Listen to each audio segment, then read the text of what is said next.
Ladies and gentlemen, welcome once again to the Rogers Kakasungura YouTube channel.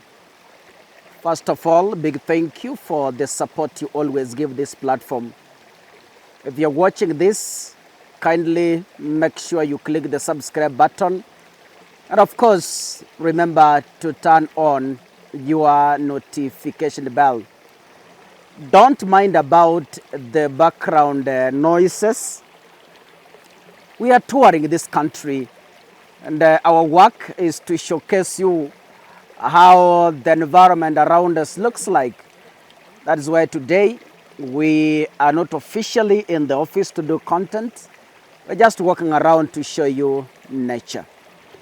Yesterday, the United Opposition was in church. Yesterday was on Sunday. And I know you've watched this video, which I could not wish to repeat.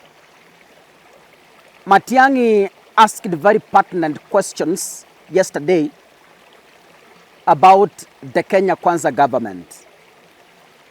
If you've been in this country since the time of Moi, Kibaki, Uhuru Kenyatta, and even Jomo Kenyatta, and now William Samoei Ruto, you can agree with me that Kenya is losing the gains it has made all these years on education and democratically. I will explain myself.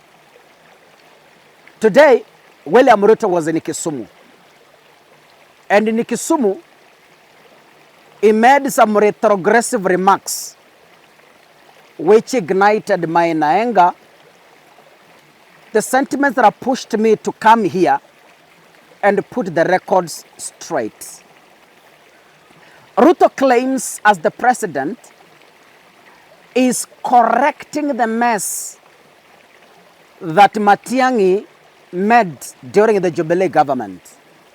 Imagine, that is the president speaking, William Samoei Ruto. He replied to Matiang'i's sentiments yesterday. Those of you who never watched the video, Matiang'i claimed that for the first time, children are not able to afford basic education. There are verified records that as we speak, close to 800,000 children are still out of the 1.1 million who sat for their, do you call it Shaja, the junior secondary examination. Matiang'i went on by saying that the gains Kenya had made on education by number one, sending all children to school, giving textbooks and pens to schools, sending capitation to schools, sending infrastructure to school, and even supporting in the implementation of classes and other things. CBE program was born when Matiang'i was in government. But allow me to say this, or before we proceed, allow me to play for you William Ruto's video clip today. Pale nyuma masomo ilikuwa na matatizo. 2022 capitation ilikuwa chini. Walimu walikuwa hawatoshi. Pesa ya kusomesha watoto wetu ilikuwa haitoshi. Hata program ya university ilikuwa karibu inasambaratika.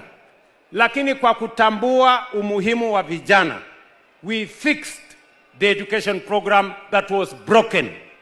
Mimi naona viongozi wengine wanasema mambo mengi, wanajaribu kutupatia lecture ya mambo ya education system. We want to tell them, we are fixing your mess.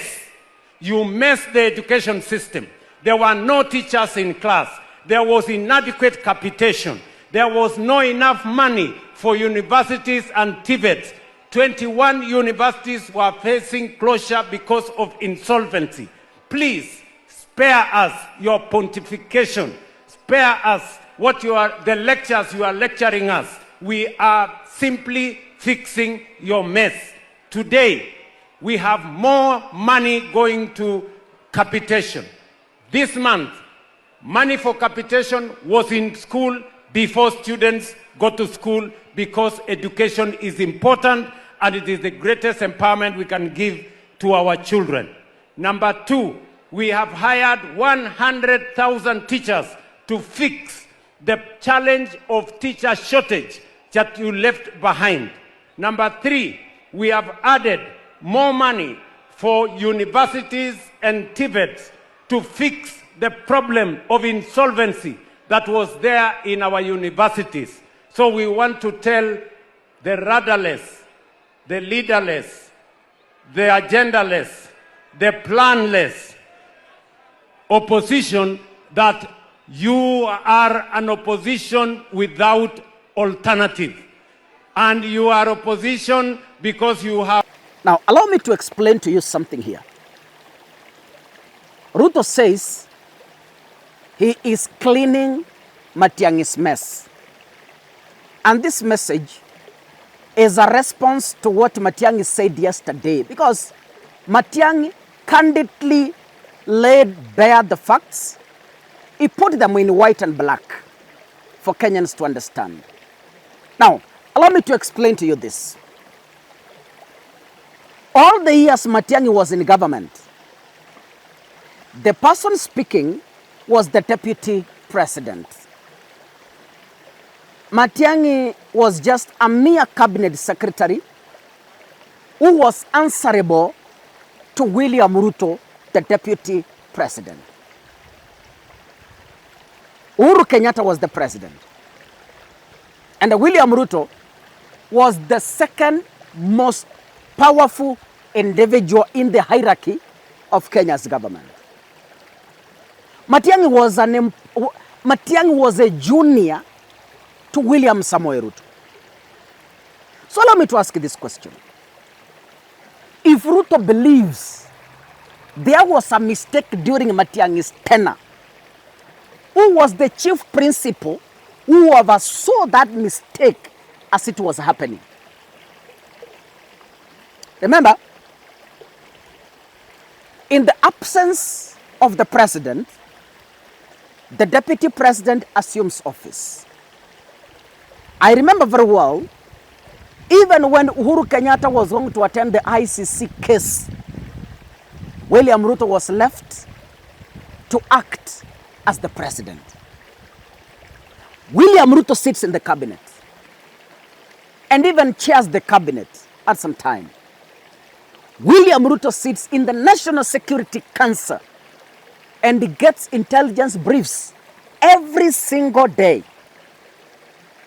So are you telling me when Matiang'i was the cabinet secretary of Interior, the mistakes Matiang'i made, those mistakes was not part and parcel of William Ruto, the deputy president at that time?